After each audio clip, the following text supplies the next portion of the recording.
కరోనాతో దేశమంతా ఒక్కటై పోరాడిందన్నారు ప్రధాని నరేంద్ర మోదీ. ఇకపై బలమైన సంకల్పంతో ముందుకెళ్లాలని పిలుపునిచ్చారు. ఈ ఏడాది మనం ఎన్నో సవాళ్లను స్వీకరించామన్నారు.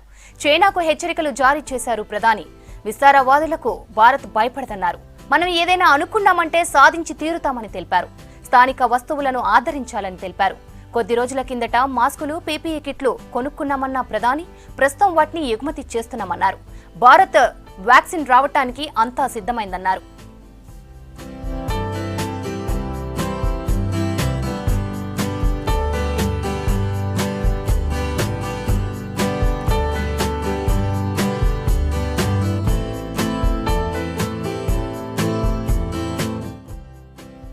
అంతకుముందుగా రాజ్ఘాట్లో మహాత్మునికి, స్వాతంత్ర్య సమర యోధులకి నివాళులర్పించారు ప్రధాని నరేంద్ర మోదీ.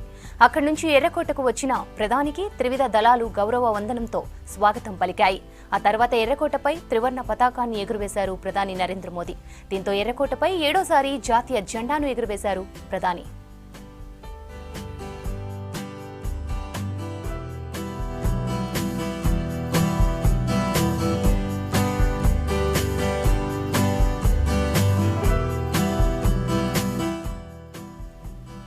కరోనాతో పరిమిత సంఖ్యలో ప్రముఖులను వేడుకలకు ఆహ్వానించారు. వచ్చే ప్రతి వారికి థర్మల్ పరీక్షలు చేశాకే లోపలికి అనుమతించారు.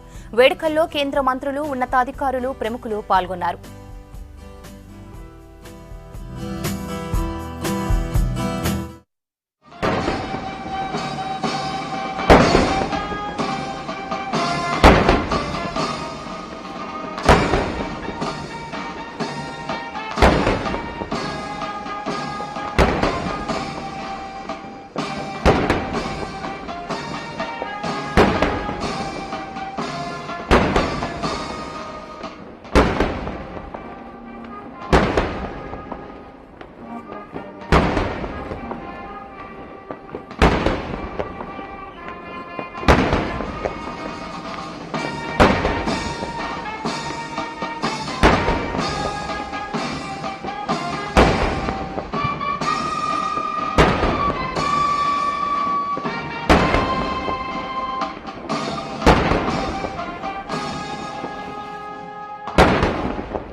माननीय प्रधानमंत्री जी, आप भारतीयों की आशा है, ऊर्जा है, परम विश्वास है। चुनौती के दौर में भी ये देश पूरी तरह से आश्वस्त है क्योंकि आप देश को संभाल रहे हैं। हमारा आपसे विनम्र निवेदन, हमारे पुलिस के जवान, सुरक्षा बल से जुड़े हुए हर कोई मां भारती के रक्षा में जुटे रहते हैं, सामान्य मानवीय की सुरक्षा में जुटे रहते हैं। आज छोटे छोटे बालक मेरे सामने नजर नहीं आ रहे। भारत का उज्जवल भविष्य क्यों? कोरोना ने सबको रोका हुआ है। इस कोरोना के कालखंड में लक्षावधि कोरोना वॉरियर्स, चाहे डॉक्टर हो, नर्सिस हो, सफाई कर्मी हो, एम्बुलेंस चलाने वाले लोग हो, किस किस के नाम गिनाऊंगा। इस मंत्र को जी करके दिखाया है। पूर्ण समर्पण भाव से मां भारती के लालों की सेवा की है। ऐसे सभी कोरोना वॉरियर्स को भी मैं आज नमन करता हूं। इस देश की प्राण शक्ति वो पहचान नहीं पाए। अंतर्भूत जो प्राण शक्ति है और भारत की एक शक्ति ने दुनिया में जो बदलाव लाया, विस्तारवाद के लिए चुनौती बन गया भारत। हम में से जो भी 25-30 साल की उम्र से ऊपर होंगे, उन सबने अपने परिवार में अपने माता पिता या अपने बुजुर्गों से सुना होगा कि भाई बेटे बेटी अब 20 साल 21 साल के हो गए हो, अब अपने पैरों पर खड़े हो जाओ।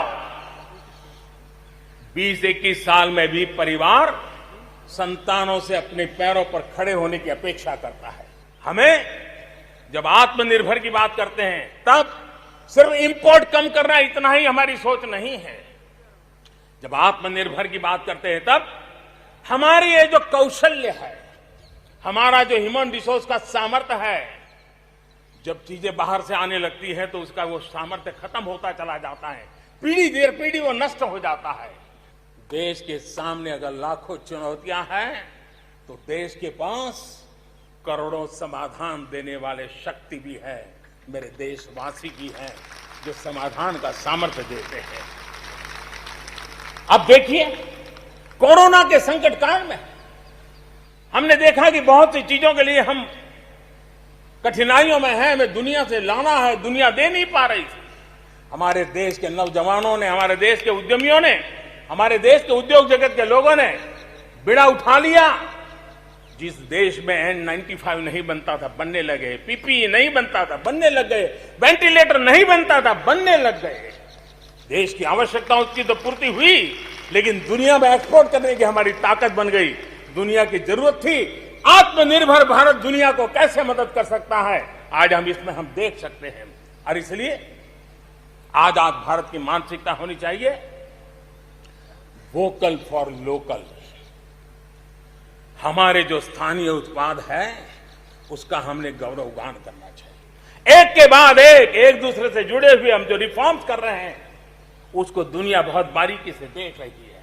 और उसी का कारण है बीते वर्ष भारत में एफडीआई में अब तक के सारे रिकॉर्ड तोड़ दिए। फॉरेन डायरेक्ट इन्वेस्टमेंट अब तक के सारे रिकॉर्ड तोड़ दिए। अब हमें मेक इन इंडिया के साथ साथ मेक फॉर वर्ल्ड ये मंत्र को लेकर के भी हमें आगे बढ़ना है। कोरोना की वैक्सीन कब तैयार होगी, ये सवाल हर एक के मन में है, पूरी दुनिया में है। मैं आज देशवासियों को कहना चाहूंगा, देश के हमारे वैज्ञानिकों की प्रतिभा एक ऋषि मुनि की तरह लेबोरेटरी में जी जान से जुटे हुए हैं, अखंड एक निष्ठ तपस्या कर रहे हैं, बड़ी कड़ी मेहनत कर रहे हैं। और भारत में एक नहीं, दो नहीं, तीन वैक्सीन उसके टेस्टिंग के अलग अलग चरण में है। वैज्ञानिकों से जब हरी झंडी मिल जाएगी, बड़े पैमाने पर प्रोडक्शन होगा और उसकी तैयारियां भी पूरी तरह रेडी हैं। और तेजी से प्रोडक्शन के साथ वैक्सीन हर भारतीय तक कम से कम समय में कैसे पहुंचे उसका खाका भी तैयार है, उसका रूपरेखा भी तैयार है।